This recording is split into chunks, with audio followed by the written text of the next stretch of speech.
Attorney Michael Springman, and then after Springman, Thompson, and Rupert, and then we'll have questions. Yes, thank you very much. Attorney Springman, oh yes, you know, he knows what to do. But your right hand isn't raised. And yes, your Bible is the truth. Do you swear to tell this commission the truth? I do indeed, under the laws of perjury of the United States of America and the sovereign state of New York. Oh, my goodness gracious. Thank you very much. Have a seat. Barry, don't you go anywhere. Oh, okay. We're building to the climax. Okay, Mr. Springman. I'm Mike Springman. In the past, I had been a Foreign Service officer, diplomat with the Department of State. I'm currently an attorney in private practice in Washington, D.C. And I'm quite happy to be here. I'm surprised to be here because last year the Justice Department seized my email accounts and put a client of mine on the no-fly list.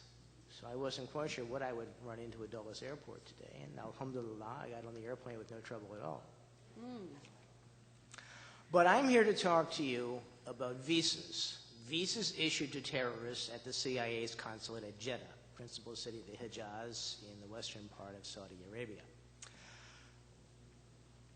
Recently, 3 years ago, we had 15 of the 19 hijackers get visas from the CIA's consulate at Jeddah. They didn't get them from London or Frankfurt or Cairo. They got them from Jeddah. They didn't get them from Dhahran in the eastern province. They didn't get them from Riyadh, the capital of the country. They got them from the American Consulate General in Jeddah. And I thought that was very peculiar. And I had thought that all of the hell that I had raised almost 15 years ago and in the intervening period might have done some good. I was wrong. When I went out to Jeddah in 1987, I started hearing about problems that they had there. They had issues with servants and issues with politically important people. And nobody could explain to me exactly what the problem was. I heard it from the ambassador. I heard it from a couple of people in the administrative offices for that section of the world in the State Department. But when I got there, I started getting pressure to issue visas to people who really had no ties either to Saudi Arabia or their own country. As an example, a Sudanese refugee. He couldn't go back to the Sudan. He was unemployed in Saudi Arabia, yet the political officer wanted him to get a visa to go to Washington, D.C. I objected. I objected strenuously. And the chief of the consular section issued him the visa. And when I asked him why, he said, well, for national security reasons. As time went on, it got worse. I was being pressured by the Consul General, J. Philip Freres, by a consular officer, I'm sorry, not a consular officer, a commercial officer, and various other people throughout the consulate. We need a visa for this guy. It wasn't a visa for my friend. It wasn't a visa for a prospective business contact. It was for somebody like the two Pakistanis who were going to a trade show in the United States. They couldn't name the trade show. They couldn't name the city in which it was being held. But a CIA case officer, concealed in the commercial section, demanded a visa for these people within the hour of my refusing them. And I said, no, they can't tell me where they're going. They can't tell me why they're going. The law is very clear. These are intending immigrants unless and until they can prove otherwise, and they haven't done it. Do you have some information that was not available to me when they applied? He said, no. I said, they're not going. He went to Justice Stevens, the chief of the consular section, and got a visa for these guys. This went on all the time I was there. It was the consul general, it was these other people, and it finally got to the point where Jay Freres would tell me, if you want a career in the Foreign Service, you'll issue this visa. And I staff said, don't be stupid, Mike. Give him the visa and then write down on the application form who ordered that the visa be given. I kept a file on this. And when I left Saudi Arabia, the file was shredded. Nobody knows who did it. Nobody knows who gave the order. Nobody knows why. But I complained to Justice Stevens. I complained to Stephanie Smith, the counselor for consular affairs in Riyadh. And he said, well, you know, we have these problems, and you really ought to do this. And Stephanie suggested that when I went back to Washington, I should talk to the Bureau of Consular Affairs. Well, shortly before I left, the State Department has something called an inspection team come out. I'll try not to talk about jargon and inside government speak to you.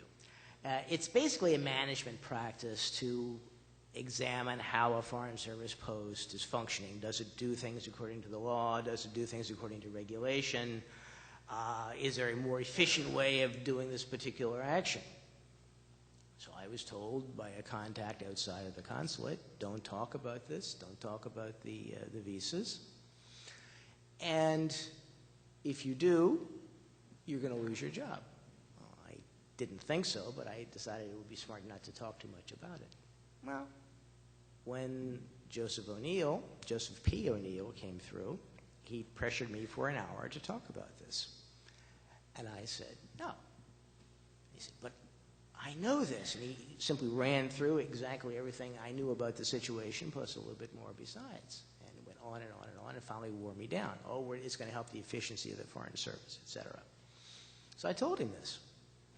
Then things went from bad to worse. The Consul General was livid, wrote a remarkably negative efficiency report and said I shouldn't be in the Foreign Service at all. And I had been told that this was a visa scam, and it certainly seemed that way to me. I was told, look who needs the money. And the price supposedly for these visas was $2,500. And it was, the king's barber's servant to get a visa.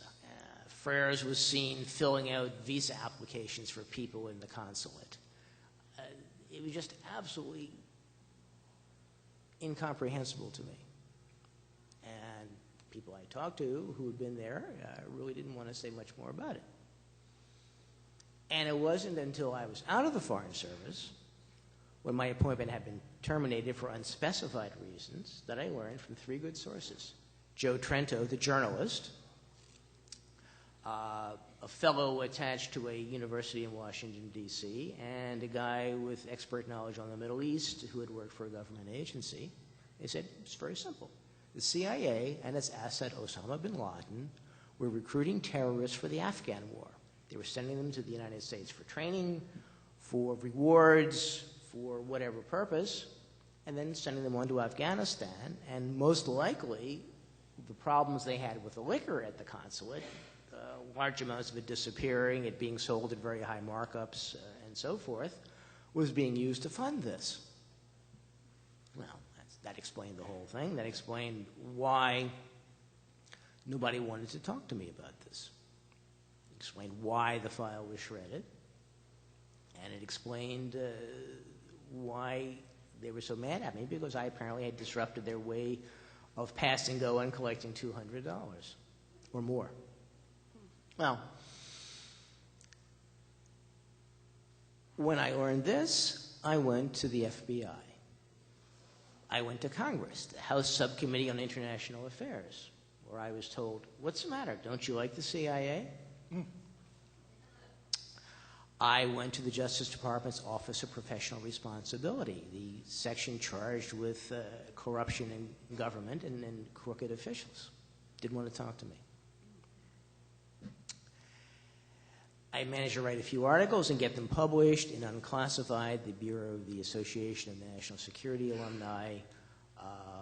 When September 11th happened, Covert Action Quarterly published an account of this that I had written. Admittedly, it wasn't my best work, but it basically put down what I'm telling you folks right now. And then there was media interest. Not American media interest, but media interests from the British Broadcasting Corporation, the Canadian Broadcasting Corporation, RAI, Radio Televisione Italiana, the Italian radio and television service, Canal Plus, a French channel. Unfortunately, no Germans, even though I do know some German journalists. But the Washington Post, which I approached, the New York Times, which I approached, the Los Angeles Times, which I approached, couldn't be bothered to learn anything at all about this. They didn't ask me any questions. I did get a lunch from the Los Angeles Times, and they looked at some of the material I had, but that was as far as it went. The Associated Press did a short article when people in the government began, I think, getting embarrassed about reading about themselves. But the Wire Service article disappeared. Nobody ever said they'd seen it anywhere in the country.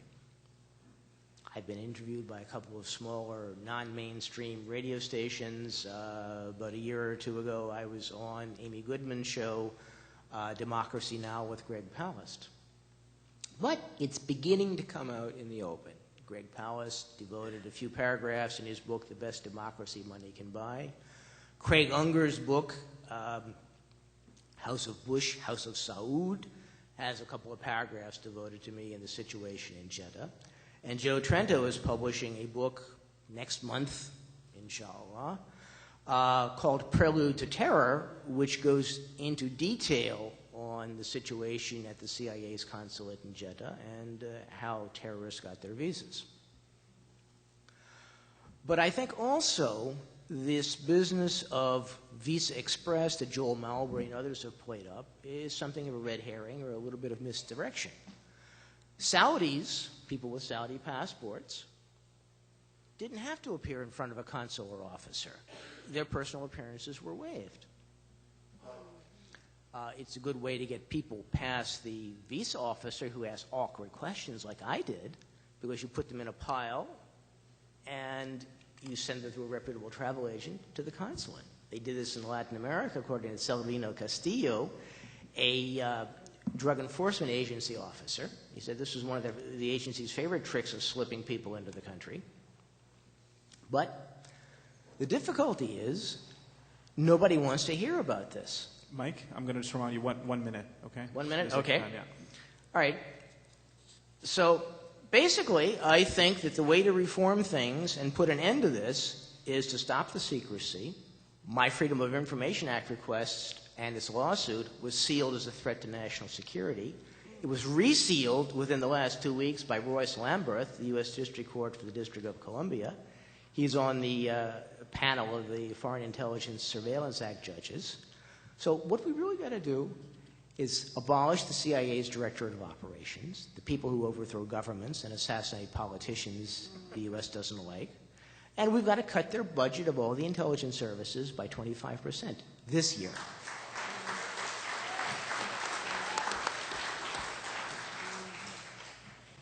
So if you folks have any questions, I'd be happy to entertain them.